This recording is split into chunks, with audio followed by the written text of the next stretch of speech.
E aí, pessoal, sou o professor Aldrin, volto aqui com vocês para ajudá-los na construção e refinamento do projeto Integrador 2 de Ciência dos Dados.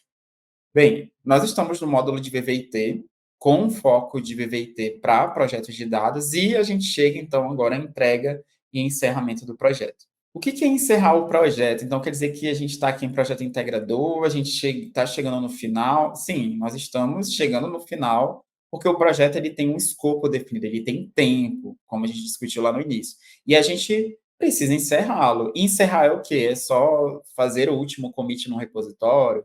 É só guardar os documentos ou deixar de mexer neles? Não, gente. A gente tem um processo formal, tá? Como parte das fases do desenvolvimento do projeto. Tá? E aqui a gente está falando de um projeto de software baseado em dados. Então, quando a gente fala de encerramento, segundo a definição, é a fase final do ciclo de vida daquele projeto, certo? Onde todas as atividades definidas para o escopo estão finalizadas, os entregáveis estão aceitos e o projeto é formalmente encerrado. Tá? O nosso objetivo com o encerramento do projeto, como fase do ciclo de vida, é garantir que todos os objetivos foram alcançados, validados, né, formalmente, né, e que ele seja, né, entregue de forma ordenada e documentada. Isso daqui é muito importante já deixar claro nesse primeiro momento da aula. Né? A gente está falando de entregável, incremento do produto que é aceito. Tá? Então, o stakeholder, quem paga, os usuários aceitam a entrega. Então, você não encerra o projeto se algo não é aceito. Você vai ter que voltar, vai ter que refazer. Tá? E ele é formalmente encerrado. Existe comunicação envolvida, existem documentações envolvidas, artefatos envolvidos para o encerramento do projeto, para garantia de que a gente tenha ali os resultados alcançados. Tá? Por que a gente precisa, professor, encerrar formalmente? Validar que os objetivos foram cumpridos, nós estabelecemos um escopo, um objetivo dentro de um contexto para esse projeto. Então, a gente precisa validar que eles foram cumpridos. A gente precisa liberar recurso para outros projetos. E esses recursos não são só recursos de infraestrutura técnica, são recursos humanos, também pessoas, especialistas, né? A gente precisa liberar para outros projetos dentro da nossa organização. A gente precisa também documentar lições aprendidas para futuros projetos, né, em empresas em um ambiente altamente competitivo, né, e também que coopera com parceiros para entregar produtos nesse cenário que a gente tem de big data, de grandes dados, em que o dado é o grande valor hoje. Então, a gente precisa documentar para que a gente não erre, para que a gente replique bons casos e boas práticas. Por exemplo, a gente tem trazendo aqui, né, desde o início, o iFood, então, encerrar formalmente esse projeto de atualizar o sistema de recomendação que a gente está falando. Então, que alterações nós fizemos, como foram os testes, qual é a estratégia que a gente descobriu para o novo sistema de recomendação, para a gente garantir que essas mudanças elas foram implementadas e aceitas. Aceita só pelo cliente? Não. A mudança de recomendação ela tem que ser aceita por todo mundo que está envolvido ali ao redor, né, do projeto, né, todo o ecossistema, desde os entregadores, aos clientes, aos restaurantes, né, então, isso é a entrega formal. Quais são as atividades que a gente tem ao redor do encerramento do projeto? Primeiro, a finalização dos entregáveis, que para mim, né, com a experiência que tenho de indústria, da conversa com os colegas, leituras do conhecimento também teórico e prático, né, é uma das atividades mais desafiadoras, porque a gente está falando daquilo que o usuário vê, daquilo que as pessoas manipulam, utilizam, né? Então a gente quer garantir que todos os produtos e subprodutos ou serviços que apoiem esses produtos, eles são entregues conforme o escopo. Só que aí, vocês lembram que nas discussões anteriores sobre escopo, a gente pode ter escopo flexível, né, um escopo que é mais rígido ou fixado. Então, a gente tem que lidar com esse aspecto e controlar muito bem esse escopo do ponto de vista para a finalização do entregável. Tá? Um ponto que é muito importante aqui é de lembrar que esse escopo está sempre sobre negociação e acordos. Isso vai impactar muito nessa finalização da entrega. Tá? Transferência de conhecimento, então a gente precisa documentar e transferir o conhecimento existente, tanto para quem está investindo no projeto, quanto para as equipes internas. Tanto para as equipes que desenvolvem, então, uma característica que nós temos dentro dos projetos de software baseado em dados são as equipes interdisciplinares, a gente já conversou sobre isso, né? sobre essa composição que é bem específica desse cenário. Nesse ambiente, no que vocês têm que lidar, vocês têm que ver o que é conhecimento de engenharia de software, o que é conhecimento de engenharia de dados, o que é conhecimento de ciência de dados, o que é o conhecimento do domínio ao redor do produto que a gente está desenvolvendo, o que é o conhecimento do produto, da engenharia do produto. Então, e como que eu passo isso combinado de forma sinérgica, né, para as equipes que lidam com a operação e manutenção desse meu projeto, né, para quando o projeto está em produção, implantado, tem uma equipe depois que vai lidar com a manutenção e monitoramento dele, né? Então, a gente até mencionou MLOps, DataOps, DevOps. Então, como a gente passa isso para a próxima equipe, certo? E o fechamento de contratos também. Então, finalizar e revisar todos os contratos que estão ao redor desse projeto, com fornecedores, com parceiros, certo? Com terceiros, né? Que são fases relativas ali do ciclo final, né? Do ciclo de vida final do nosso projeto.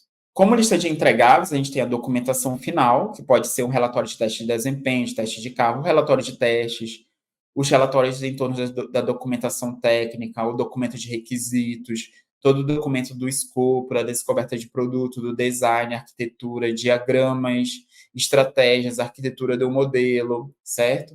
E também os manuais de usuário. Tudo isso é documentação que tem que ser entregue, tá? As lições aprendidas, então, quais foram os casos de sucesso, desafios, também comportamentos ruins, né, que a gente teve ali para que a gente consiga melhorar projetos futuros, né? O que que a gente aprendeu, como que a gente lidou, que decisões foram tomadas, por exemplo, do ponto de vista de arquitetura de software baseado em dados ou baseado em IA, né, as decisões arquiteturais, lidar com o cuidado de vaporização do conhecimento, então por isso que a gente documenta, por isso que a gente registra as lições aprendidas. E o produto, claro, né? O produto em si é o serviço final. A gente quer garantir que esse produto ou serviço seja aceito pelo cliente e está funcionando conforme o esperado, né? Foi construído de forma correta, verificado e está funcionando conforme o esperado, tendo os resultados esperados, que é a validação. O que que é aceitar formalmente, tá? O teu cliente ou usuário, ele tem que ter, durante o teu projeto, né, assinar termos de aceitação, confirmando que o projeto atendeu os requisitos, tá? Isso evita questionamentos futuros sobre a conclusão do projeto e marca oficialmente o encerramento. Eu vou deixar aqui uma dica, né, como uma boa prática dentro desse nosso cenário, que essa aceitação formal ela não acontece somente ao final do projeto, né? À medida que vocês avançam entregando partes do projeto, vocês comunicam, vocês mandam essas documentações, o relatório de teste, o incremento do produto ou serviço naquele momento do projeto, e vocês pedem uma aceitação formal. Isso pode ser via e-mail, né? Isso pode ser via assinatura de algum documento. Então, sempre façam essa aceitação caminhada, né? Assim, que ela vai a partir da jornada de entrega do projeto. Mas ela também existe ao final, porque aí você valida o todo. Okay? Depois de você fazer esse encerramento ou essa entrega do projeto, você tem que avaliar, né, o desempenho do projeto em termos de tempo, de custo, de qualidade e satisfação do cliente. É que a gente fala revisar o projeto após a entrega dele, né? E essa revisão do desempenho não é somente do ponto de vista do modelo, mas é do ponto de vista também da composição da tua equipe. Então, o que eu te chamo aqui durante o teu projeto integrador é pegar essa última fase do teu projeto de encerramento, avaliar os aspectos técnicos que nós discutimos, mas também avaliar o tempo que você dedicou para ele, o quanto que você entregou, qual foi a sua capacidade, ou se você desenvolveu isso em conjunto, qual foi a capacidade do time envolvido, né? Qual foi a responsabilidade, dedicação ao projeto, o quanto que isso custou para vocês de tempo, né? Aqui vocês vão ter custo o mais clássico, né? O quanto que vocês se dedicaram de horas para entregar cada fase do projeto. Então, façam essa revisão do projeto de vocês, até para que vocês entendam qual é a capacidade de entrega de vocês de produtos, de projetos de software baseado em dados. Avaliar também qualidade a partir do teste, né? Então, eu vou pegar todos os relatórios de teste e ver como que a gente lidou com esses aspectos, quais são os defeitos que são mais comuns nesse tipo de projeto, com o tipo de equipe que eu estou trabalhando, porque isso também é conhecimento, quais foram as estratégias para resolver esses defeitos e também avaliar a satisfação do cliente, tá? Os elementos a revisados também durante o pós-projeto pode ser a comparação entre o que você planejou e o que você alcançou, inclusive isso está na entrega, né, do projeto integrador, né, o que você planejou e o que você alcançou, o quanto, qual foi a porcentagem que você entregou do que foi planejado. Avalie também as práticas, os algoritmos que você estabeleceu. Será se não surgiu alguma abordagem nova, né, de modelagem ou de inferência em torno do tipo de modelo de ciência de dados, modelo de aprendizagem que você está lidando, tá? Então, por exemplo, a gente pode fazer uma revisão de pós-projeto da iniciativa para melhorar a eficiência de um algoritmo de entrega, né? O algoritmo de entrega de vídeos para alguém, né? Avaliando o impacto na redução. Se eu quero recomendar um vídeo melhor que seja efetivo para a experiência daquele usuário, eu quero reduzir esse tempo de entrega. E as lições aprendidas, né? Por que a gente registra? O que são, primeiro elas, né? Elas são experiências, são frustrações, são posturas positivas, são posturas negativas, são práticas, são comportamentos, né? São experiências acumuladas, tudo isso acumulado durante o projeto, durante fases do projeto, por exemplo, por que o fulano não aplicou determinada técnica de teste durante determinada fase? Sim, porque num próximo projeto que tenha proximidade com o domínio, com as estratégias que você está desenvolvendo, você consegue revisitar isso e ver como que aquilo foi resolvido. Isso é economia de tempo, gente. Economia de tempo reduz custo. E você também vai estar conseguindo focar e colocar energia no novo projeto para outras áreas que precisam mais do seu investimento intelectual e da sua equipe, ok? Como eu documento? Eu documento as situações que foram enfrentadas, quais foram as soluções implementadas e quais são as sugestões para melhorar os teus processos futuros. E o que é o fechar o contrato, né? Então, eu tenho um contrato, nossa, professor, mas a gente lida com contrato, sim. Empresas, organizações, se vocês forem empreender ou trabalhar para alguém, né? Vocês vão estar sobre contratos, né? Em alguns projetos, vocês vão estar sobre proteção intelectual do que está sendo discutido ali, certo? Inclusive, vocês respondem também eticamente pelo uso dos dados por um tempo, né? Então, assim, eu trabalhei num projeto e de repente eu trabalhei num determinado componente que depois vazou o dado das pessoas. Então, depois de um tempo, se você, mesmo que você não esteja na empresa, as pessoas podem te, né, procurar para entender por que você estava envolvido naquilo, né? Como que foi aquilo. Então, o fechamento do contrato também envolve você, envolve o time e também os parceiros e fornecedores. Por isso que a gente revisa contrato com o fornecedor, garante que todas as obrigações foram cumpridas e processa qualquer pagamento final. Como assim? Vocês vão estar também usando infraestrutura em nuvem, talvez, ou alguma outra infraestrutura, ou um fornecedor de alguma API, né, ou de uma fonte de dados. Então, garanta esses pagamentos para que o sistema não fique indisponível logo após o término do projeto. Tá? Então, atenção a esses pontos. Importância também, né? Por que a gente precisa fechar contrato? A gente evita litígios, né?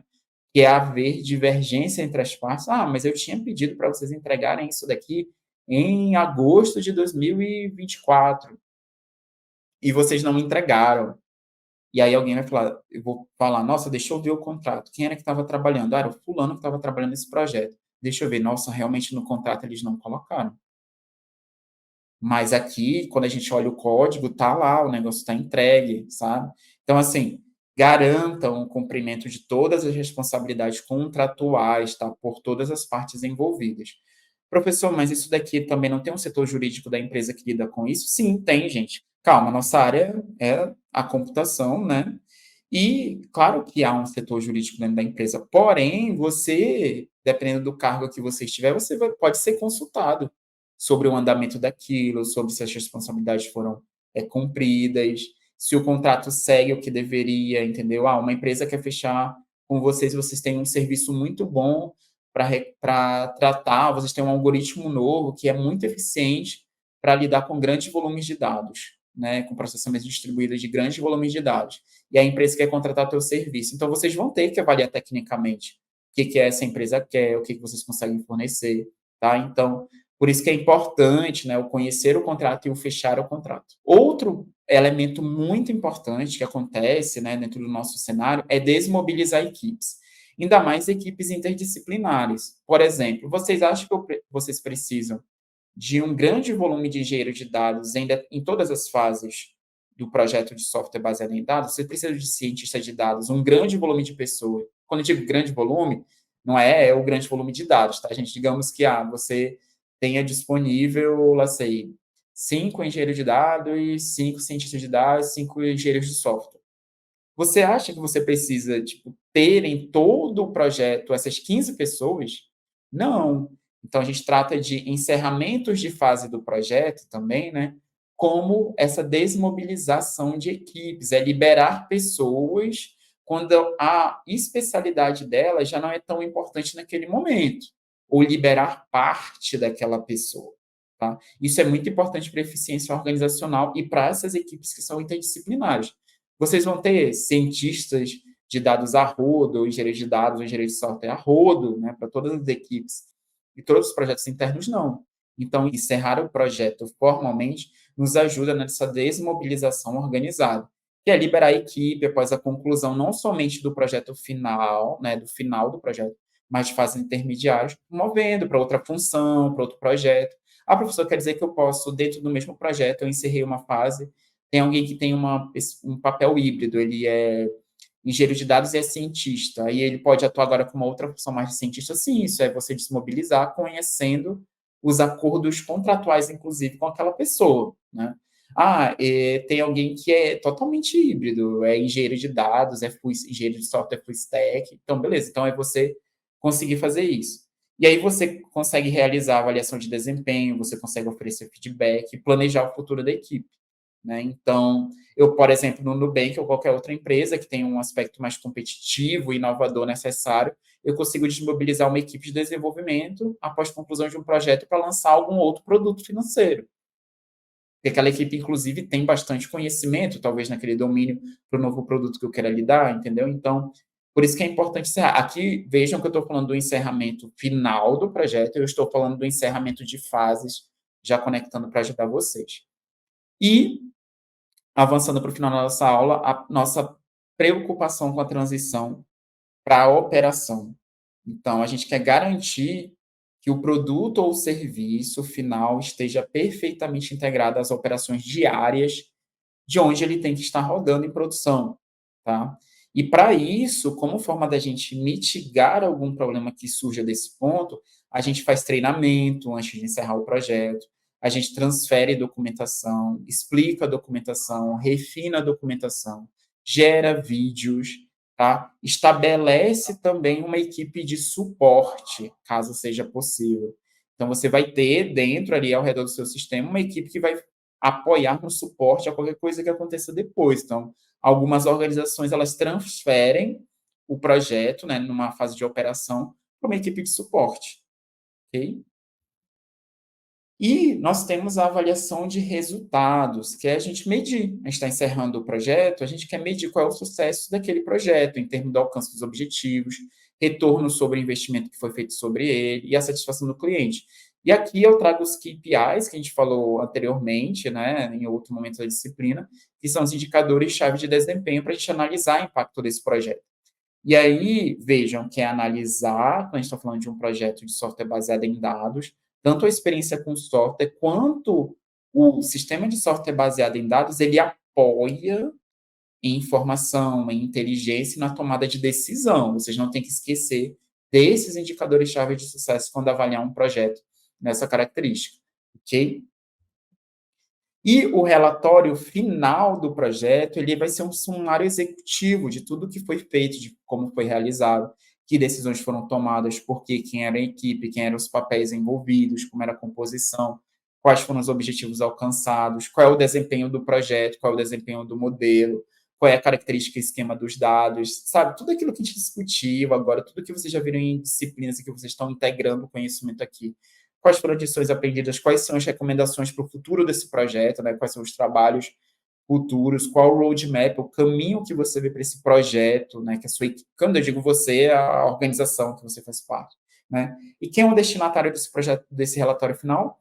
Todas as partes interessadas, os stakeholders, quem patrocina o projeto, quem paga pelo projeto, e a alta gestão, ou o nível C, né? Como as pessoas têm mencionado. Então, diretoria, CTOs, gestores, tá? Esse relatório também vai para esse pessoal. Por que que eu, inclusive, estou mencionando isso? Porque a forma de você comunicar o relatório final tem que considerar um texto e uma escrita, métricas, indicadores, né? E esse sumário executivo e essas lições que compreendam todas essas partes. E a gente comunica, gente, tá? Então, na nossa área, a gente comunica, né, o encerramento do projeto, usando todos esses artefatos que a gente criou, essas estratégias que a gente vem discutindo. Então, informa todas as partes interessadas que o projeto foi concluído, por meio de reunião, e-mail, apresentação, né? Mais de uma, se for possível, apresentações em níveis diferentes de conteúdo para diferentes níveis de stakeholders ou partes interessadas, destinatários, como a gente quiser chamar. Então, mas você precisa comunicar o encerramento. Dentro da atividade que vocês vão realizar de projeto integrador, é importante que vocês estabeleçam ali, né, simulem ali qual seria a estratégia para a comunicação de encerramento desse projeto. Quais são as boas práticas que eu indico para vocês? Fazer um checklist. Então, peguem todos esses itens, peguem todos os artefatos gerados, passem todos os entregáveis que foram pedidos para vocês durante a disciplina e montem um checklist. Então, passem todas as atividades que nós propusemos a vocês e façam um checklist. Vejam o material da curadoria ou vejam o que está sendo discutido no fórum de discussão e retomem aqui um checklist a partir de todo esse conhecimento de como vocês devem encerrar o projeto para o produto que vocês definiram o escopo, tá? Porque pode ter algum colega de vocês que tem uma variação de algum item no checklist devido ao domínio específico que está lidando. Então, com esse checklist, a ideia é garantir que todas as atividades estejam cobertas, desde a finalização até a comunicação do encerramento, tá? Feedback contínuo, sempre colete feedback de toda a tua equipe, de todas as partes interessadas ao encerramento de cada fase do projeto e ao encerramento final do projeto, tá? Revise a conformidade legal do teu projeto, tá? Verifique que todos os aspectos legais, regulamentações ao redor do projeto foram cumpridos, tá? Principalmente em projetos de software que lidam com dados sensíveis, ó, LGPD aí, tá? Identifiquem riscos remanescentes. Olha, vocês em atividades anteriores levantaram riscos e como mitigariam, né, esses riscos. Mas, mesmo com o encerramento, vocês têm que descrever quais são os riscos que foram remanescentes, que é identificar e documentar qualquer risco que pode ainda afetar o projeto. Ó, a gente encerrou, mas pode surgir isso daqui. Esse projeto é muito sensível a esse item, a uma mudança climática, por exemplo. O dado é muito sensível a uma mudança climática. Para que você transfira isso para a próxima equipe de operação ou de suporte, tá? E o plano de mitigação para esses riscos remanescentes. Então, assim, qual é a estratégia que eu tenho para qualquer risco residual, tá? Para que a gente consiga apoiar a equipe que vai trabalhar em operação e manutenção disso de forma adequada, né? Com monitoramento, observabilidade adequados. Então, sugiro que vocês revisitem os artefatos, principalmente a parte dos riscos, para que vocês vejam se não tem algum risco residual, como que vocês vão fazer a mitigação disso, mas repassem todo o projeto para encerrá-lo de maneira adequada, ok? E aqui, então, a gente encerra essa etapa do curso de vocês e do item de Projeto Integrador 2.